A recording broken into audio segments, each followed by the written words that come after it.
We have a very important topic to talk about today, and that is allegations as well as speculation about whether or not a foreign country was involved in the horrific, tragic, and heartbreaking death of Charlie Kirk. You are seeing more and more rumors about this spreading online. So I thought the best thing to do would be to sit here with you all in front of this camera, go through what we know, what has been publicly said by officials and the media, and then break down from there what we can actually point to and say, hey, we know this, and then what is speculation, and then what is just baseless, crazy accusations that are floating around. Because in a tragedy like this, it's critically important that facts matter and that we have rational,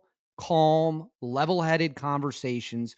We ask questions, but we ask questions with actual evidence or at least the belief that there's something to look into there. Obviously, this Charlie Kirk situation has rattled a lot of people, myself included. I think that what happened to him is unbelievably terrible. Yet it doesn't mean that we can't ask questions. We can't dive into what happened, the videos, all of it. So that's what we're going to do. I'm going to give you my thoughts after we lay out the evidence. And then I want to know what you guys think. But before we get started, as always, please make sure to like and subscribe. Totally free. Cost you guys absolutely nothing at all. Huge boost to the channel. Comment with your thoughts below. Comment with what you think is going on. Comment with your thoughts on Charlie, your memories of Charlie. Whatever is on your chest, feel free to get it off in the comment section. I'm reading as many comments as I can. Hit that bell, all notifications turned on. You won't miss a thing. And then right here, Instagram, David_Hookstead, XD Hookstead. You can see it here too.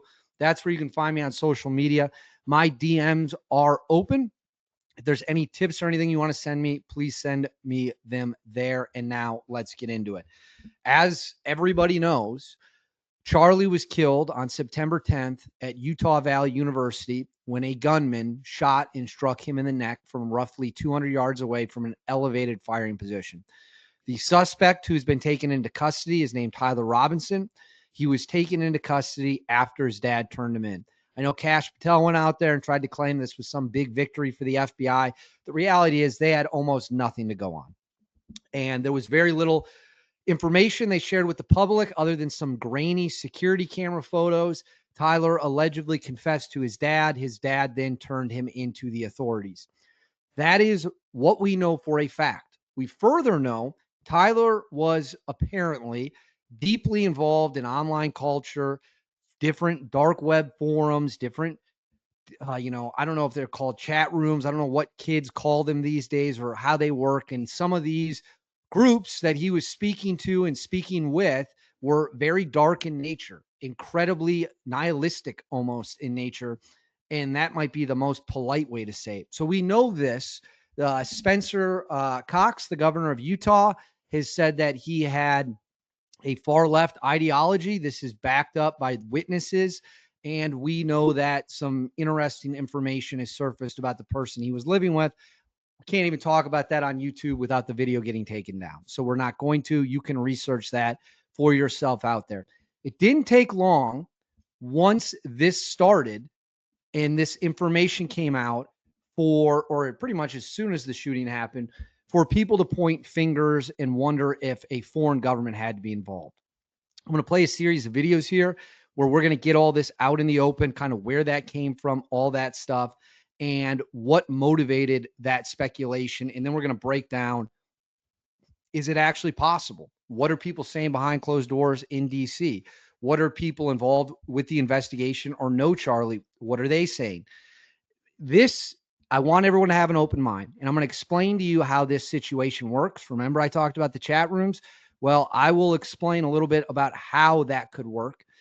We saw a bunch of people immediately point fingers at Israel, and Bibi Netanyahu had to come out and deny that they were involved. Again, we need to stick to the facts. As of right now, that is well, not as of right now, probably forever. That is a ridiculous thing to float. That is a ridiculous thing to say unless you have credible evidence. As of making this video, no such credible evidence exists that that claim is true. Thus, it's not even worth the time for me to address it. I will address in a broader sense how foreign governments operate online when it comes to radicalizing people, and we'll dig into it from there. So first, I'm going to put this up on the screen. This is where this first kind of jumped off. This is the press conference where they are going to ask directly about foreign involvement. And the FBI, instead of ruling it out, says they're not going to speak about it. So let's watch. Investigation's ongoing. And as soon as we have further information, we will be sure to release it. Any indications of foreign intelligence involvement? As of now, I can't comment on any of that. So if, in case you guys missed that, he gets asked point blank about foreign intelligence involvement.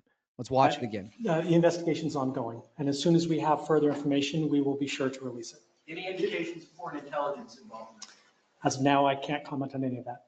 So the FBI would not comment on it. Well, obviously that stirred up a lot of speculation. Well, what do you mean you can't comment on it? That should be kind of an easy yes or no. If you don't have any proof of that, you just come out and say no, but that's not what he does. He refuses to comment. I'm not saying that was right or wrong for him to handle it that way. I'm just telling you that's what he said. You all just saw it on video. That leads me to this video of John Solomon. We'll go full screen for you here, where he indicates that there are some foreign tips, foreign intelligence. And we all lost, and no matter what side of the political aisle you're on, we lost something important in America today. But the case goes on, the investigation goes on. There's a lot of piecing of evidence together. We don't have a shooter tonight. We have a couple leads, a couple people that were released that probably aren't the shooter. There's a couple hot leads. There's a little bit of foreign intelligence. And I think over the next couple of days, we will learn a lot more. And hopefully we will bring to justice the evil person who did what they did to Charlie today. Yeah, I hope so. I am hearing that they do have a couple of people of interest. That's the latest I heard from law enforcement. So let's watch it again. That probably aren't the shooter. There's a couple hot leads. There's a little bit of foreign intelligence. And I think over the next couple of days, we will learn a lot more. And hopefully we will bring to justice the evil person who did what they did to Charlie today. So that comment about a little bit of foreign intelligence set the internet on fire, because it's just kind of one quick soundbite. People took it, ran with it, and, you know, here we are. So now we'll do this one.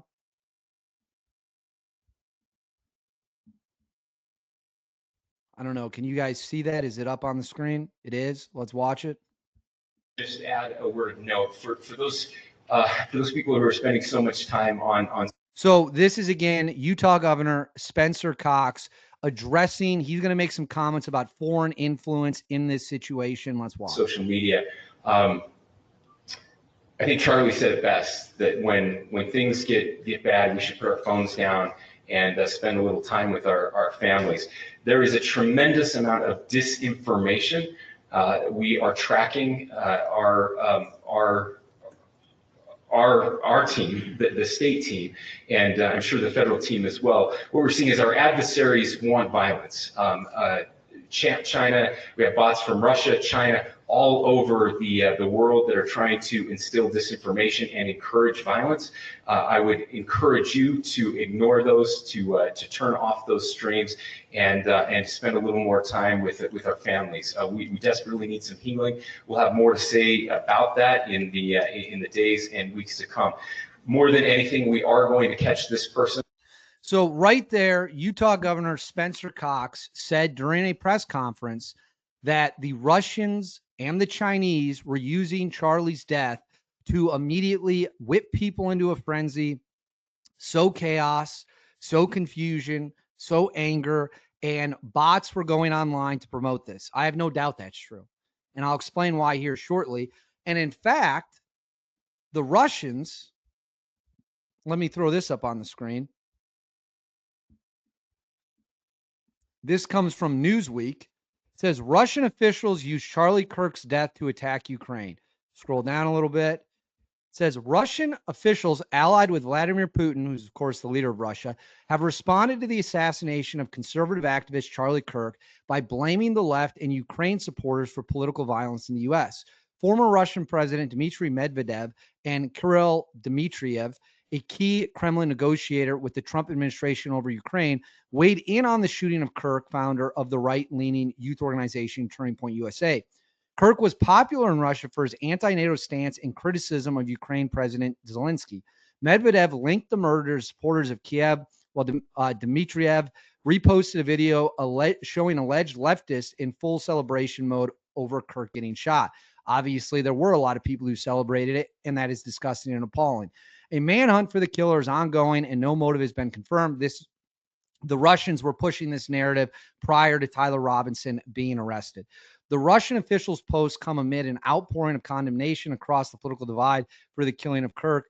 Mark Shanahan, a U.S. politics expert from the University of Surrey in England, told Newsweek that Kirk's killing showed an already, I think that's pronounced febrile America, now even more on edge. Why it matters. Kirk, a staunch ally of President Donald Trump and a key MAGA figure, had been critical of Ukraine's President Vladimir Zelensky, whom he described as a puppet of the CIA, and had previously said that the political left is normalizing violence. Medvedev has used social media to attack the West and push Kremlin narratives condemning its support for Ukraine against Russia's full-scale invasion. His latest post, as well as Dmitriev's, appear to exploit U.S. political division, particularly around Ukraine. So I'm going to pull this off the screen now. So it took no time at all for the Russians to rush out there and accuse the killer of being a pro-Ukraine individual. That is a fact. The Russians absolutely did that. The Russians are going to do whatever the Russians can do to sow chaos. The Chinese are going to do whatever the Chinese can do to sow chaos. The Iranians are going to do whatever the Iranians can do to sow chaos. This is how it works. Every country does this. We do it. Every country I just listed do it. The Brits do it. The French do it. The Israelis do it. Every country in the world with an intelligence apparatus does things to sow chaos among their adversaries. And that leads me to kind of the critical question. We know Tyler Robinson. We know for a fact he was on these websites, in these chat rooms, talking to unknown people.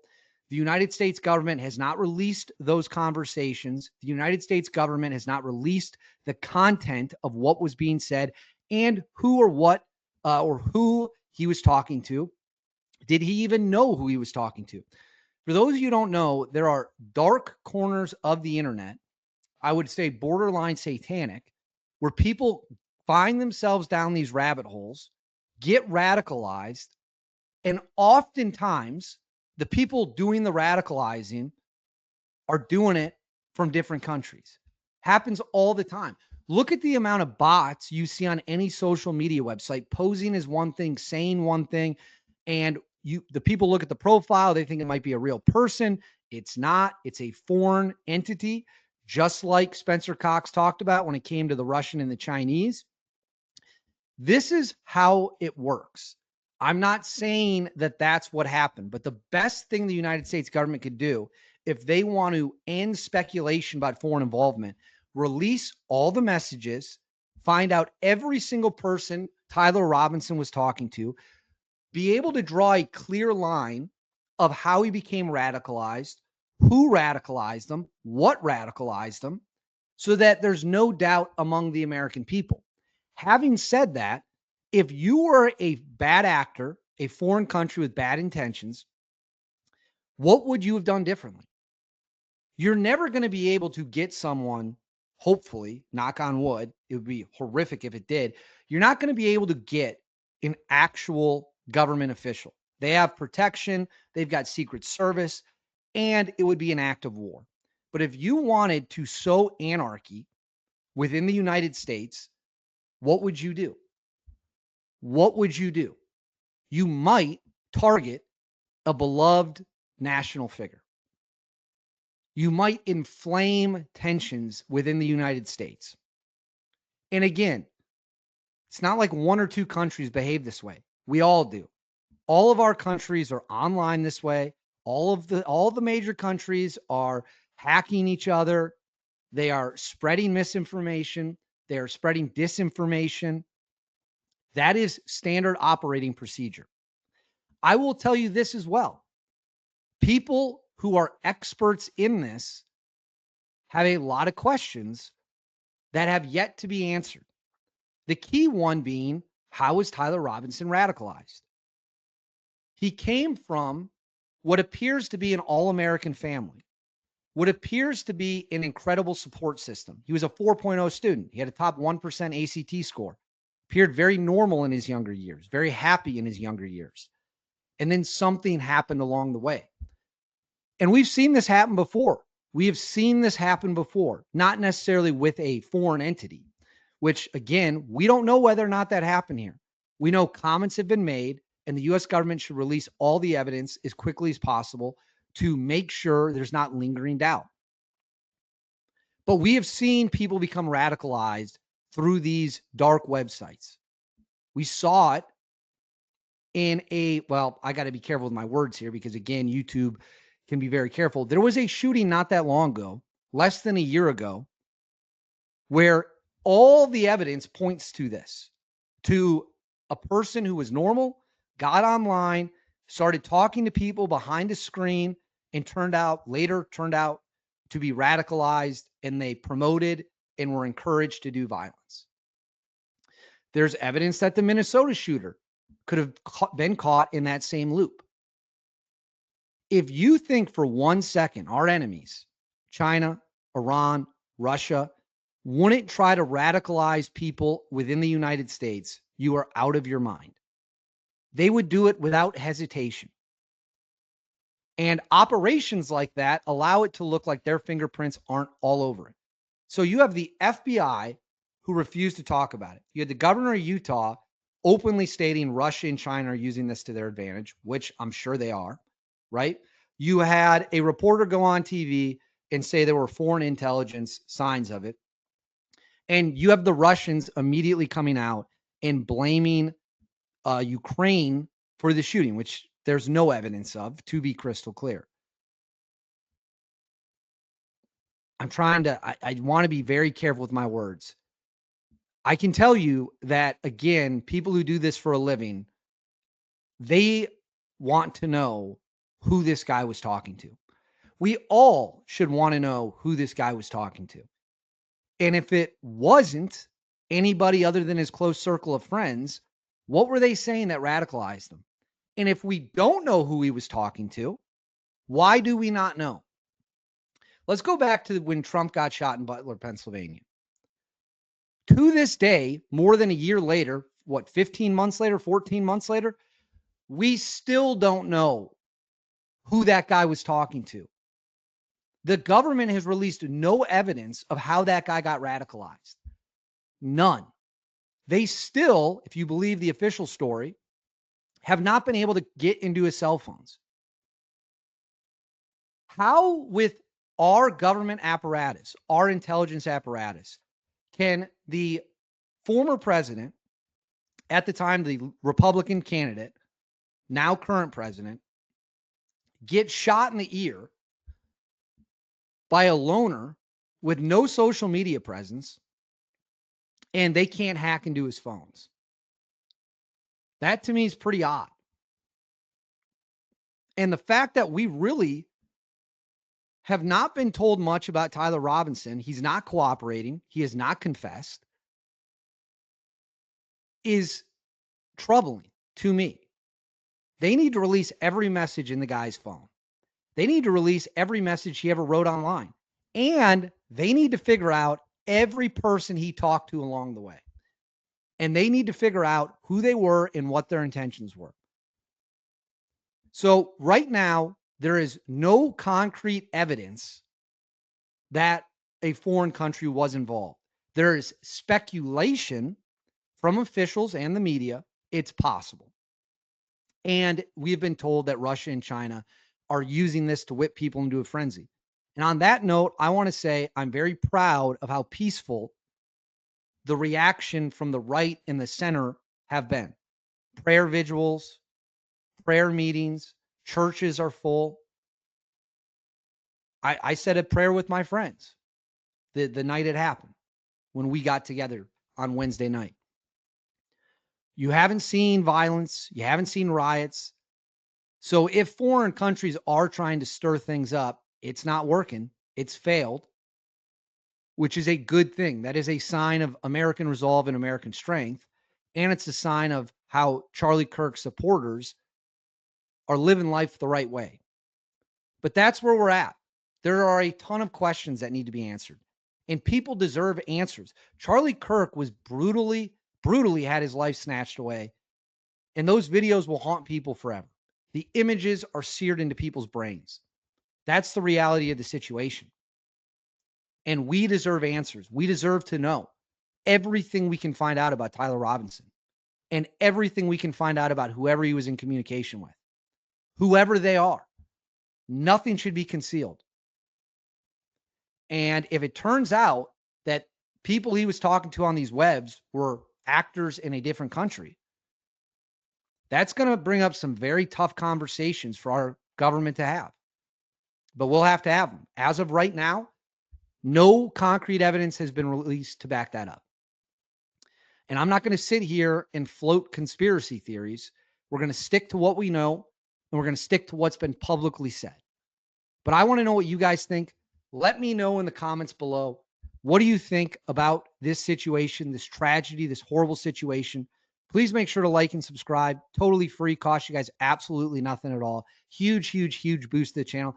Hit that bell. All notifications turn on. You won't miss a single thing. And then right here, Instagram, David_Hookstead, X, D Hookstead. That's where you can find me on social media. DMs are open for any information you want to see me.